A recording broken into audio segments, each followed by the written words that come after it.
This is the second of two videos on installing a Chinese diesel heater into my garage. Check the link in the top right for the first video that shows the unboxing of the unit and all of its accessories. This is the setup on the bench before I mount it. It's upside down, so it would be suspended from this wooden harness here, and what we've got is an L-shaped bracket. Again, remember, this will be hanging the other way around, and the power supply is connected on the back. Fuse holder up here, and then we've got the fuel. It's going to come in here to the fuel filter, and then down here into the fuel pump, and then eventually into here. I've mounted some aluminium or aluminum in between the hot and cold to try and protect the fuel inlet a little from the exhaust. This exhaust is going to have some exhaust weld on it, and there's going to be some heat bandage going on there too. And then the whole thing is going to be suspended here. And this is the fuel tap, or fuel line I should say, is protected by some copper pipe. Comes up into a tap, and then into the base of the fuel tank, and then the fuel tank is mounted here well away from the heat of the heater. This is the heater mounted. It's not bolted in, it's got some metal dowel put through here so that I can easily remove the whole harness. And you can see the fuel pipe is going to come in from here and then attach up here to the bottom of the fuel filter. I've not attached it yet because once I fill the tank I'm going to get as much fuel in here as possible so that the pump has less to do.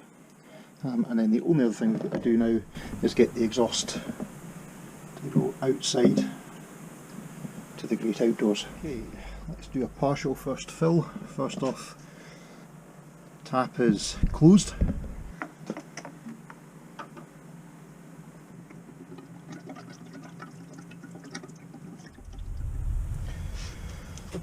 Now what we're going to do is turn on the tap, make sure we've got flow. I mean, there's no reason why we wouldn't have flow, but get the fuel all the way up to the connector. Okay, now we're getting fuel coming down here, so I'm going to turn the tap off and then we'll connect it to the filter.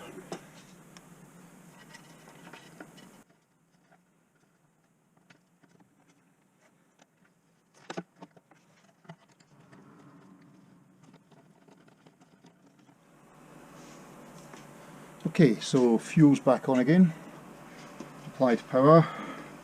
So now we should be able to prime the pump by holding these two buttons down. And H, don't know what H means, H is off, so let's make it not off. Now we can hear the pump moving.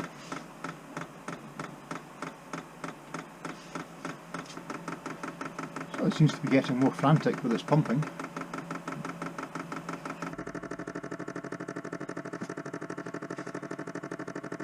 So I think we're primed. I can see fuel moving up now.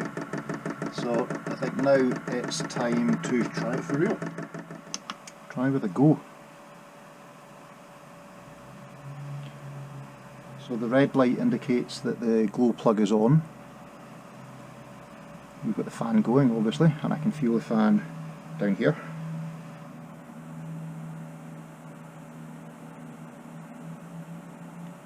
Now it's wait and see.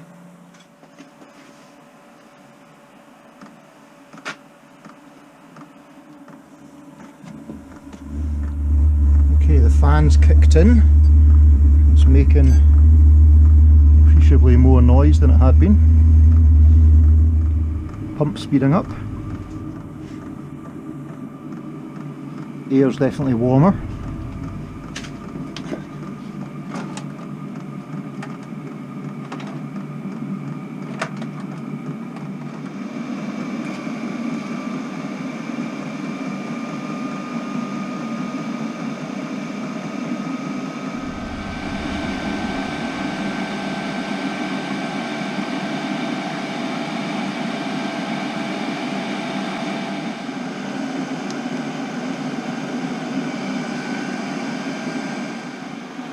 Okay, so now we've got the outlet tube on. It's definitely putting out hot air, and the surface of that tube is rising, 43, 44, 45. Okay, the exhaust surface temperature 115. Right, time to shut it down. What you must never do is just pull the plug or kill the power. If you do this, then there's a high chance that the electronics will fry themselves or the burn chamber will coke up. To shut it down, hold the power button for 2 seconds. You'll see that the glow plug comes back on and the fan will speed up to burn the fuel left in the chamber. Wait until the fan totally cuts off before removing power.